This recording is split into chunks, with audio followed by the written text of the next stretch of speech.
Hi guys, good afternoon. आज आप लोगों को मैं पीरियड्स इन इंग्लिश लिटरेचर पढ़ाने जा रहा हूँ, जो आप लोगों के लिए काफ़ी महत्वपूर्ण है। देखिए, मैं इसको लिख रहा हूँ आप लोगों के लिए 452 1066, यानी 450 से 1066। इसको बोलते हैं ओल्ड इंग्लिश पीरियड, या इसी को हम लोग बोलते हैं द एंग्लो सेक्शन पीरियड। फिर 1066 to 1340 the Anglo Norman period. इसमें फिर 1340 to 1400 the age of Geoffrey Chaucer. यही वो जोफ्री चौसा है जिनको फादर ऑफ इंग्लिश पोइट्री बोलते हैं। 1400 टू 1516 ये हो गया द बैरन पीरियड। इसको बोलते हैं the barren period. 1516 to 1558 the early renaissance. 1558 to 1603 the Elizabethan period. 1603 to 1625 the Jacobean period. और the period of James the first 1625 to 1649 the Caroline period. और the period of Charles the first 1649 to 1660 the commonwealth period.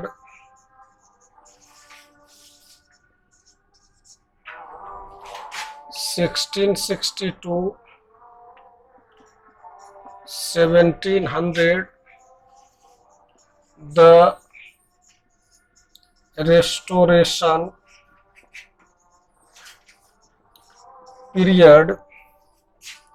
1700 to 1744 the Augustan age. और the period of Alexander Pope 1744 to 1798 the age of sensibility. और the period of doctor Samuel Johnson 1798 to 1837 the romantic period 1837 to 1901, the Victorian period 1901 to 1945, the modern period 1945 to till now, आज तक, the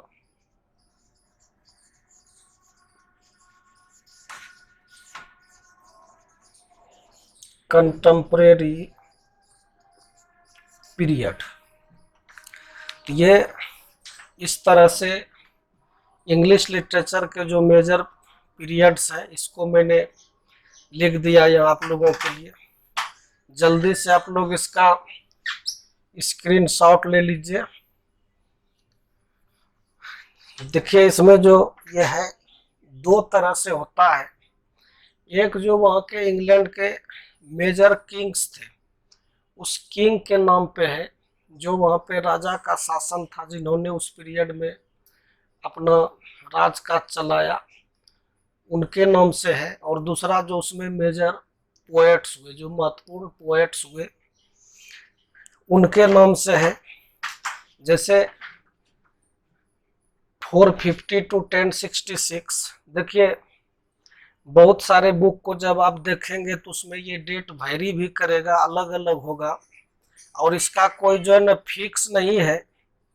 लेकिन ये जो है ना बच्चों को पढ़ने में कठिनाई नहीं हो, दिक्कत नहीं हो, इसलिए इसको जो है ना for the sake of convenience कह सकता है, सुविधा के लिए इस तरह से डिवीजन बनाया गया है।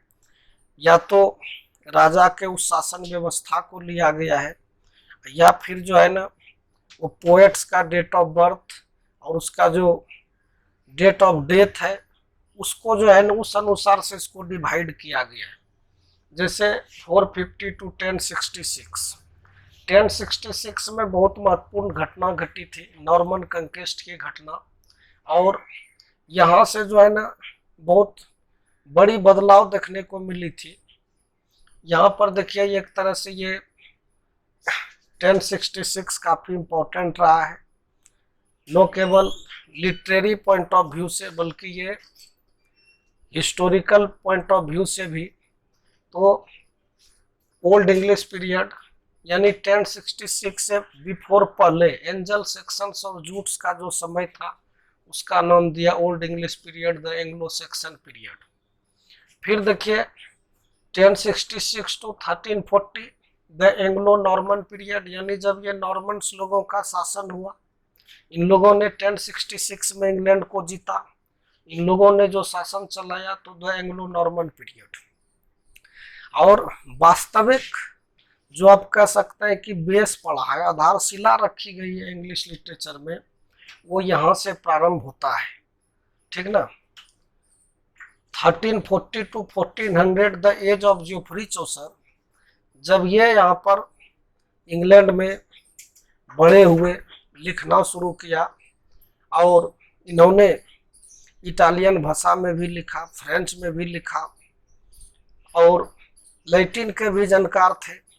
इन्हें फादर ऑफ इंग्लिश पोइट्री बोलते हैं।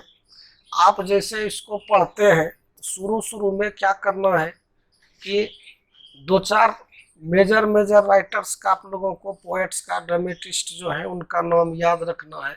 जैसे आप जियोफ्री चौसर को पढ़े, इनके साथ जो है ना आप विलियम लैगलैंड और जॉन गॉवर का भी अध्ययन करेंगे। फिर जियोफ्री चौसर का जब देहांत हो गया 1400 में, इसके बाद जो है ना कोई मेजर ऐसे राइटर इंग्लैंड में हुए नहीं, इसलिए W.H. हडसन ने 1400 टू 1516 के समय को, यानी आप कह सकते हैं 15th सेंचुरी को, लॉन्ग बैरन पीरियड का है, long barren period. The term has been given by W.H. Hudson. जिन्होंने हिस्ट्री ऑफ इंग्लिश लिटरेचर की बुक लिखी है, कोई राइटर हुए नहीं इसलिए इसको बैरन। बैरन का मतलब होता है बंजर, बंजर पीरियड। कोई राइटर चौसर के बाद लिखने के लिए आए नहीं। हाँ, कुछ उसमें जो है ना इमिटेटर्स थे, जो जिन्होंने नकल किया जो फ्री चौसर का, जिसमें कुछ आपको इंग्लिश चौसरियंस के नाम से प्रख्यात हुए, कुछ जो है स्कॉटिश चौसरियंस के नाम से। ये यहीं पे फिर देखिए धीरे धीरे क्या होता है, धीरे धीरे जो है ना वो रेनेसा, देखिए रेनेसा जिसको हम लोग पुनर्जागरण कहते हैं, कुछ लोग इसको रिनाइसेंस भी पढ़ते हैं, रेनासा भी पढ़ते हैं। उसका धीरे धीरे जो है ना प्रारंभ हुआ था। कहाँ से? इटली के फ्लोरेंस शहर से। तो 1516 टू 1558 का समय दिया गया था अर्ली रेनेसा, शुरुआती समय इंग्लैंड में था वो। लेकिन ये जो है ना फ्लावरिंग ऑफ रेनेसा है, जहाँ की फला फूला 1558 टू 1603, 1558 से 1603 द एलिजाबेथन पीरियड, जिस समय की महारानी एलिजाबेथ इंग्लैंड में राजकाज संभालती है, वहां से इंग्लैंड का जो है ना काफी विकास होता है। और आप पाएंगे कि इसमें यह भी दिया रहता है the age of William Shakespeare, क्योंकि ये काफी जो है ना बड़े राइटर हुए, बड़े पोएट थे। विलियम शेक्सपियर पूरे विश्व में प्रख्यात है, और ऐसा लोग मानते हैं कि इनसे बड़े कोई ड्रामेटिस्ट और पोएट हुए नहीं। इनके नाम से इस पीरियड को, एलिजाबेथन पीरियड को, the age of William Shakespeare भी कहते हैं। फिर देखिए जब महारानी एलिजाबेथ के बाद जेम्स द फर्स्ट वहाँ का राजा बना, उनके पीरियड का नाम दिया गया 1603 टू 1625 द जैकोबियन पीरियड, और इसी को राजा के नाम पर the period of James the first, ये भी जैकोबियन उनके ही नाम पे। चार्ल्स द फर्स्ट का शासन है, the period of Charles the first, यहाँ पे देख लीजिए इसका नाम पड़ा द कैरोलिन पीरियड। अब इसमें भी जो है ना एलिजाबेथन जितने ड्रामेटिस्ट थे और पोएट्स थे, उन लोगों ने कंटिन्यू रखा। इसमें मेजर बड़े फिगर के रूप में बेन जॉनसन का नाम आपको आ जाएगा जैकोबियन ड्रामेटिस्ट में। हालांकि वो एक तरह से विलियम शेक्सपियर के कंटेम्प्रेरी ही थे। फिर आप चले आएंगे 1625 टू 1649 में, तो यहाँ पर इस पीरियड में जो है ना बहुत बड़ा नाम आपको मिलेगा जॉन मिल्टन का। हालांकि जॉन मिल्टन का काफ़ी लंबा समय रहा है, 1608 में वो पैदा हुए, और फिर उन्होंने जब बड़े हुए लिखना शुरू किया, 1673 में उनकी मृत्यु हुई। इस पीरियड में इनका कॉमनवेल्थ तक में बहुत प्रभाव रहा था जॉन मिल्टन का, और बहुत बड़े पोएट थे। इसी में आपको मिल जाएगा जितने वो कैवेलियर्स पोएट थे, कैवेलियर पोएट्स और मेटाफिजिकल पोएट्स। फिर अब यहाँ से जब आगे बढ़ते हैं तो ये शॉर्ट ड्यूरेशन है पीरियड 1649 टू 1660। इसमें आप डिवीजन भी पाएंगे, कुछ लोग इसको इस तरह से बांट देते हैं 1649 से 1653 और 1653 से 1660। ये क्या होता है, 1649 से 1653 हो गया आपका कॉमनवेल्थ, और इधर फिर आगे 1653 टू 1660 कॉमन उस प्रोटेक्टोरेट, तो इसका कॉमनवेल्थ प्रोटेक्टोरेट भी नाम रहता है, कॉमनवेल्थ पीरियड। फिर आप यहाँ जब चले आएंगे 1660 टू 1700, इसका नाम पड़ा द रेस्टोरेशन पीरियड। क्यों भाई रेस्टोरेशन पीरियड? ये चार्ल्स द फर्स्ट को जब फांसी के फंदे पर झुला दिया, ये रिलीजन के कारण, धर्म के कारण, जब मैं एक एक करके लिटरेचर को डील करूंगा तो आपको बताऊंगा, तो डर के मारे चार्ल्स द फर्स्ट का बेटा भाग के फ्रांस चला गया अपना जान बचाने के लिए। फिर बाद में बहुत ही उथल पुथल रहा और लोगों को लगा कि हम लोगों ने जिसके लिए सत्ता परिवर्तन किया वो सफलीभूत हुआ नहीं, फिर से वापस उनके बेटे को लाकर रिस्टोर किया, यानी रिस्टोर किया, फिर से चार्ल्स द सेकंड को जो है ना राजा बनाया। इसको जो है ना आप इस तरह से भी मिलेगा आपको the period of Charles the second, ये भी आपको मिलेगा। इसमें चार्ल्स द सेकंड का भी पीरियड कहा जाता है इसको, रेस्टोरेशन को। बहुत पुस्तक में आप देखिएगा यहाँ से लेकर यहाँ तक के पीरियड को क्या लिखा जाता है, इसको लिखा जाता है न्यू क्लासिकल पीरियड, इस नाम से भी ये जाना जाता है। कुछ पुस्तक में यहीं से आपको मिलेगा 1700 to 1798 तक, ठीक ना। ये यानी ये जो रेस्टोरेशन पीरियड है, इसमें मेजर फिगर की यदि हम बात करें, बड़े राइटर की बात करें, तो इसमें सबसे बड़े राइटर थे जॉन ड्राइडन। फिर ऑगस्टन में आप चले आइए, तो ऑगस्टन में अलेक्जेंडर पोप, इसीलिए इनके नाम पे यहाँ जो लिखा है the period of Charles the second, कहीं कहीं आपको the period of John Dryden भी मिलेगा। और फिर अलेक्जेंडर पोप का समय जो है ऑगस्टन पीरियड, ये रोमन लिटरेचर के कारण इसका नाम होता है। फिर चले आते हैं 1744 टू 1798। यहाँ भी देखिए बहुत पुस्तक में आपको 44 की जगह 45 मिलेगा, क्योंकि वो सीधा सीधा 45 हो जाता है, जबकि अलेक्जेंडर पोप का वो डेथ का ईयर है द एज ऑफ सेंसिबिलिटी और the period of doctor Samuel Johnson. 1798 to 1837 the romantic period, इसको आप कहिए the period of William Wordsworth. इसमें विलियम वर्ड्सवर्थ डोमिनेटिंग फिगर थे, जिनके नेतृत्व में रोमांटिक पीरियड का जो है ना अभ्युदय हुआ।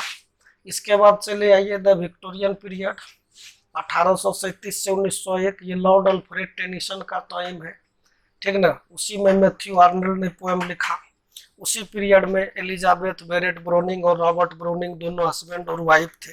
एच क्लार्क थे। बहुत ऐसे पोएट हुए। जैसे रोमांटिक में दो तरह से डिवीजन आपको मिलेगा। यंगर जनरेशन के पोएट जो विलियम वर्ड्सवर्थ और रॉबर्ट सऊदी के बाद हुए, तो उसमें ओल्डर और यंगर बांटा गया उसको। इस तरह से जो है ना John Keats, PB Shelley, Lord Byron, ये लोग यंगर जनरेशन में आते हैं। और फिर चला आया मॉडर्न पीरियड, जहाँ पर कि टी.एस. इलियट और डब्ल्यू.बी. येट्स बहुत ही जो है ना प्रभावित थे। कहीं कहीं इसमें आपको पोस्ट मॉडर्निज्म भी मिलता है या कंटेम्प्रेरी पीरियड 1945 से। इसमें बहुत सारे पोएट हुए और कुछ ऐसे भी पोएट्स हैं अभी भी जो लिख रहे हैं, उनकी लेखनी जारी है, जिसमें कि फिलिप लार्किन, एलिजाबेथ जेनिंग्स, कई ऐसे हुए। तो मुझे लगता है कि इस तरह से आप लोगों को एक आइडिया मिलेगा। और जब आप शुरुआत करते हैं इंग्लिश लिटरेचर को पढ़ना, तो आपको इसको जानना बहुत ज़रूरी है। इसको बिना जाने आपके लिए काफ़ी कठिन होगा।